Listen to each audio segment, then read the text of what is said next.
C'est avec beaucoup de plaisir que je vais accueillir maintenant notre ami Jean Closset, qui est professeur de chirurgie à l'hôpital universitaire d'Erasme à Bruxelles, et qui va nous rapporter l'expérience du Club Célio sur la cystectomie et un suivi à 3 ans.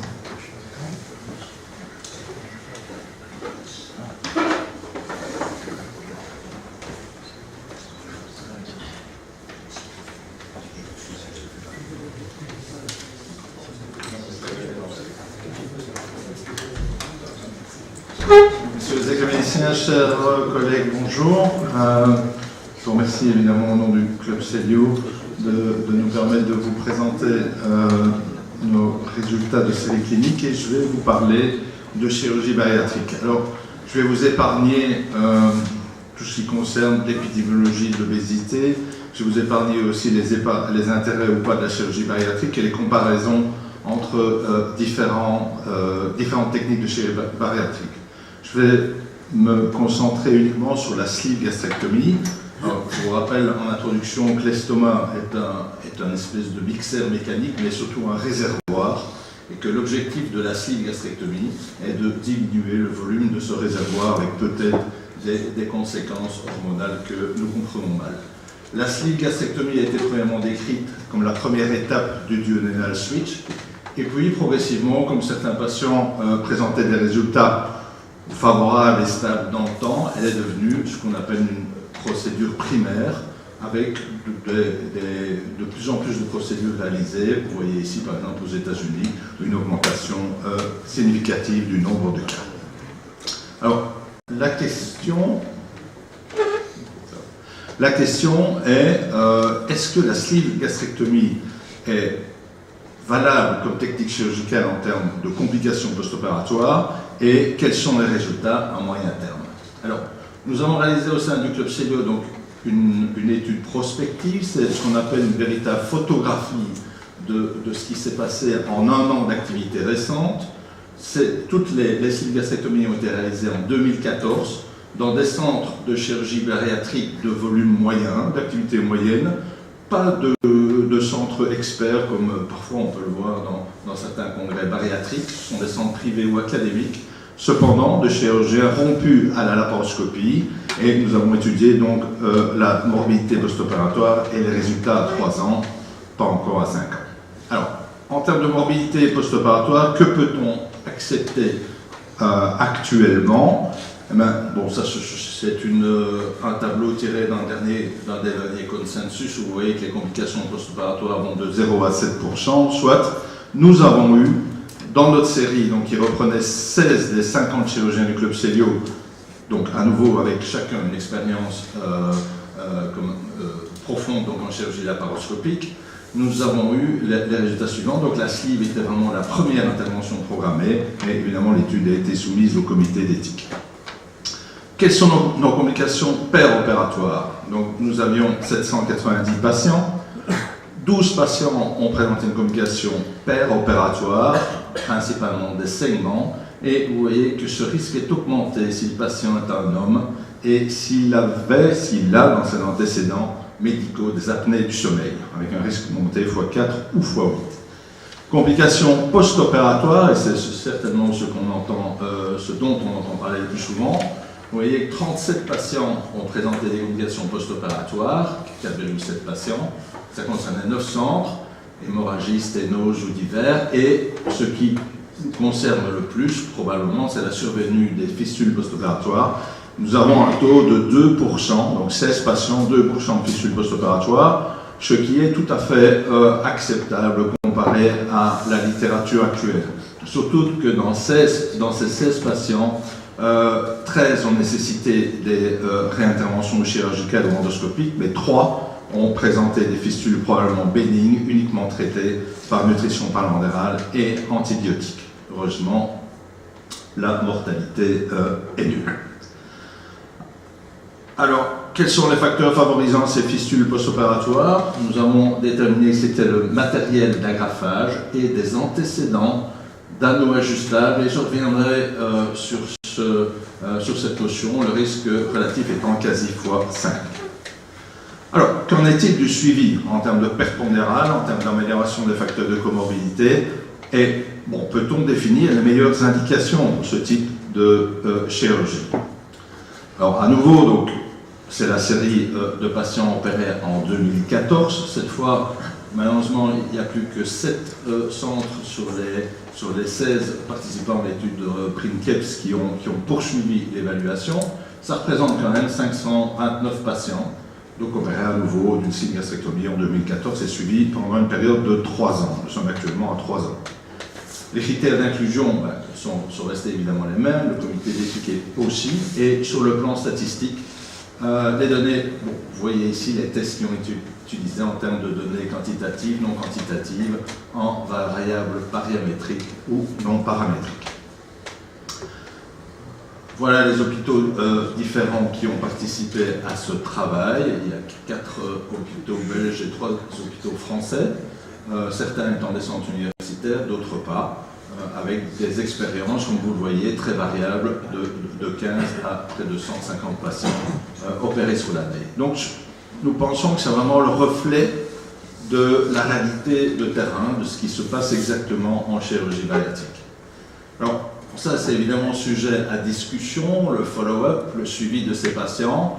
Bon, vous voyez que si au temps 0, on avait 529 patients, au temps 3 ans, nous n'avons que quasi 300. Donc ça, c'est évidemment une notion à discuter.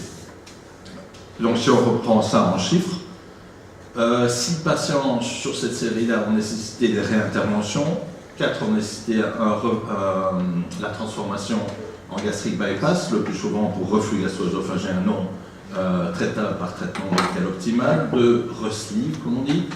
Mais donc nous avons un follow-up à 3 ans, et c'est malheureusement souvent le cas en chirurgie bariatrique, en tout cas dans nos pays, un suivi donc à 3 ans de 56%, ce qui est sans doute faible par rapport à ce que nous espérions. Cependant, sur les 7 centres, 3 centres ont plus de 70% de follow-up, et ça peut faire partie de la discussion. Peut-être faudrait-il se concentrer sur ces centres. Alors, quels sont nos résultats à 3 ans? C'est quand même intéressant. Vous allez voir qu'en termes de perte pondérale, nous avons une perte pondérale, donc en termes de poids, de body mass index ou de perte d'excès pondéral. Nous avons des pertes à 3 ans qui sont intéressantes, avec une perte d'excès pondéral à 73%. Et si on compare au temps 0, ces pertes pondérales sont significativement significative, oui, c'est le cas de le dire, donc que ce soit à 6 mois, 1 an, 2 ans ou 3 ans. Et ceci vous est traduit dans cette courbe avec une perte pondérale maximale à 2 ans et probablement une reprise progressive. Ceci va être démontré autrement dans ces courbes, dans ces tableaux avec des plots, en termes de perte de poids, en termes d'évolution du BMI, en termes d'évolution de l'excès pondéral. Alors, quels sont les facteurs prédictifs donc, de notre série qui sont associés à cette perte de poids? Alors, à court terme, donc, vous voyez à chaque fois dans le premier tableau, dans la première colonne, c'est à court terme, donc à 1 an. Ici, c'est à 3 ans. Alors, bon, pour des raisons un peu difficiles à expliquer, les facteurs de comorbidité, donc dyslipidémie, reflux, apnée du sommeil ou hypertension, à 1 an sont associés à des pertes pondérales moindres. Pour des raisons que je peux difficilement vous expliquer, nous pouvons en discuter plus tard. Par contre, ce qui est intéressant, c'est que ce soit à court terme ou à moyen terme, l'âge, donc un patient jeune présente une meilleure perte de poids, et c'est significatif. Le BMI, donc si on opère des patients qui ont un BMI en dessous de 40, avec des facteurs de comorbidité qui sont dans les indications, mais en dessous de 40, la perte de poids est supérieure à 3 ans et c'est significatif également. C'est aussi important, c'est que les antécédents de chirurgie bariatrique ou de ballon intragastrique, vous savez qu'on peut traiter, bon, ces antécédents ne sont pas associés à une perte de pondérale supérieure. Par contre, si on isole juste les patients qui ont eu un anneau gastrique ajustable auparavant, ces patients-là ont une plus mauvaise perte de poids et c'est significatif à 1 an et à 2 ans. Je vous ai déjà dit d'ailleurs que ces patients présentaient plus de complications post-opératoires, on y reviendra dans les conclusions. Ce qui est intéressant aussi du point de vue profil du patient, c'est que les patients, donc on essaie de catégoriser les patients en ce qu'on appelle des volume eaters, des gens qui mangent beaucoup au repas, ou des grignoteurs qui mangent entre guillemets tout le temps, mais les volume eaters répondent mieux à ce type de chirurgie, et c'est probablement une des premières séries qui démontre ce profil alimentaire favorable à la sleeve gastrectomie. Et alors d'un point de vue technique, et c'est également intéressant, parce que ce n'est pas démontré le plus souvent, c'est qu'une sonde de calibrage fine, donc inférieure à 35 French, démontre des résultats meilleurs à 3 ans, alors qu'on sait qu'une sonde de calibrage plus étroite, en dessous de 40 French, peut-être 35, augmente le risque de fistule, donc il y a probablement un juste milieu à trouver, et que le début de l'agrafage, donc l'agrafage vertical par rapport au pylore, si cet agrafage est en dessous de 6 cm par rapport au pylore, la perte pondérale est également meilleure, que ce soit à 1 an et 6 ans. Donc probablement parce que la diminution du réservoir gastrique est meilleure. Juste quelques dias, oui, à nouveau ici, donc ça, pour vous confirmer par des études de régression, donc la perte d'excès pondéral à 1 an ou à 3 ans en fonction de l'âge est meilleure chez des gens entre guillemets plus jeunes par rapport aux plus âgés, et idem si le BMI est relativement bas, en dessous de 40, en tout cas par rapport à au-dessus de 40. Juste quelques dias pour vous montrer la littérature. Ici vous avez plusieurs séries rétrospectives publiées récemment. Il n'y a pas énormément dans la littérature, il faut reconnaître. Vous voyez que l'excès pondéral à des périodes de 5 ans globalement est autour de 60%, mais si on se concentre sur ces études, vous voyez que le nombre de patients est le plus souvent très très bas et que le suivi est souvent décevant. Alors, idem ici en termes de série prospective cette fois-ci. La seule série qui est vraiment intéressante, c'est celle de Flolo, publiée en 2017. Vous voyez ici un suivi à 5 ans, 168 patients avec 82% de follow-up et un excès de BMI perdu, mais ce qui est probablement proche du poids perdu, de 66% stable à 5 ans, enfin relativement stable, avec, comme nous l'avons montré, donc une perte pondérale maximum à 1 ou 2 ans, et puis peut-être une reprise progressive. Alors enfin, qu'en est-il des facteurs, de l'évolution des facteurs de comorbidité dans notre série? Donc à nouveau ici, je vous reprends la série du Club Célio, prospective. Nous avons sur le reflux gastro-œsophagien, nous avons une aggravation du reflux gastro-œsophagien à 3 ans, puisque nous passons de quasi 25 à 30%, mais ça n'est pas significatif. En termes de diabète, il y a une amélioration, mais qui n'est pas significative également. Juste comme commentaire par rapport à ce qu'on trouve dans la littérature, nous avons un taux de patients diabétiques bas. Nous avons globalement des malades peu malades. Par contre, en termes de dyslipidémie, d'apnée du sommeil ou d'hypertension, nous avons des valeurs favorables et significativement favorables, que ce soit à 1 an, 2 ans ou 5 ans. À nouveau, une petite comparaison par rapport à la littérature. Et là, j'ai juste repris ce qui était prospectif. À nouveau, l'étude la plus intéressante est celle de Flolo, avec 63% de rémission du diabète, 29% d'amélioration et 60% d'amélioration de l'hypertension artérielle. Ce qu'on comprend mieux dans ce tableau, où vous voyez l'évolution de l'hypertension et du diabète, oui, avec ces valeurs-ci avant l'intervention et puis l'évolution à 24 mois ou à 60 mois. Donc globalement, une évolution favorable, ce que nous avons aussi démontré, mais surtout pour l'hypertension. Alors, avant de conclure, je vous promets juste en 2 slides des études très très récentes en termes de perte pondérale, mais des études plus longues.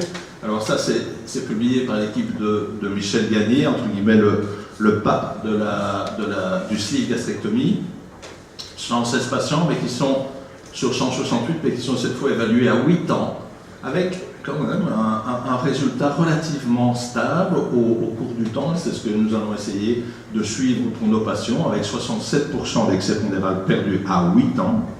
Et enfin, la dernière étude de Capoccia, publiée ici le mois dernier dans Obesity Surgery. Et vous avez, bon, en en gros, les patients sont évalués à court terme, moyen terme, long terme, plus de 100 patients à long terme. Et vous avez, comme nous, une évolution très bonne du BMI à court terme, et puis progressivement une reprise pondérale, mais quand même une perte globalement, et une évolution favorable sur la tension artérielle, tension systolique, diastolique, et sur les facteurs d'hyperlipidémie, cholestérol ou triglycérides. Et enfin, juste une parenthèse sur le diabète, la même étude publiée donc, le mois dernier montre donc à long terme, à 5 ans, donc un nombre de patients, 42 patients sont suivis à 5 ans, mais vous voyez qu'un peu moins de la moitié ont une rémission complète, et des patients présentent un diabète persistant, que ce soit à court terme, avec une augmentation progressive à 3 ans. Et alors, ce qui est intéressant dans leur étude, mais ça va peut-être être difficile pour nous à confirmer, parce que le nombre de patients diabétiques est faible, mais dans cette étude, ce qui est intéressant, c'est qu'on n'a aucune rémission du diabète si le patient, avant l'intervention, est sous insuline, ou si le diabète évolue depuis plus de 8 ans. Alors, en conclusion, donc la gastrectomie, bon, c'est une intervention dont la morbidité est acceptable, je pense qu'on peut le dire après nos résultats. Notre mortalité est heureusement nulle. On présente, notre cohorte de patients présente donc une bonne perte pondérale à 3 ans, avec une amélioration des facteurs de comorbidité. Cependant, notre série, pour des raisons X ou Y, présente des patients relativement peu malades, obèses, mais peu malades, en tout cas au départ. Le tendon d'Achille est évidemment le follow-up. Alors, est-ce qu'on doit se concentrer sur les séries qui ont un suivi de plus de 70%? C'est à discuter. Le reflux gastro-œsophagien est une contre-indication, en tout cas le reflux gastro-œsophagien grave est une contre-indication au sleeve, et nous avons une légère augmentation du taux de patients présentant un reflux symptomatique avec le temps. Les meilleurs candidats pour une sleeve gastrectomie sont des patients de moins de 40 ans, avec un BMI pas trop élevé, et qui ont un profil défini comme volume eaters. D'un point de vue technique, le début de l'agrafage doit commencer à 6 cm, à moins de 6 cm du pylore, et probablement que la sonde gastrique de calibrage doit être étroite. Et enfin, la dernière conclusion qui est vraiment importante, il me semble, c'est que donc des antécédents d'un os ajustable avant sleeve gastrectomie, ces patients présentent un risque vraiment plus élevé, quasi 5 fois plus élevé de fistule post-opératoire, et en plus, les résultats à terme, en termes de perte pondérale, sont mauvais. Alors probablement que c'est une intervention, que c'est une indication qu'il faudrait oublier. Alors j'espère à terme pouvoir vous présenter des résultats à plus de 5 ans, et je vous remercie pour votre attention.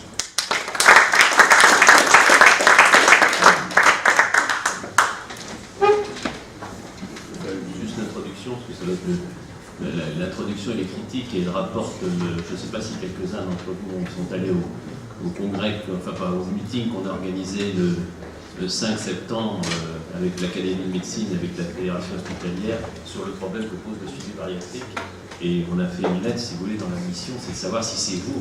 Alors bien évidemment, on a tous envie de suivre de malades, mais il faut être raisonnable. Question de temps. Donc on est en train d'essayer en France de faire une politique avec les tutelles pour que ce suivi des patients bariatriques soit vraiment très précis et inclure dedans, si on peut, les médecins généralistes. C'était juste en introduction, mais c'était un vrai débat, ce suivi.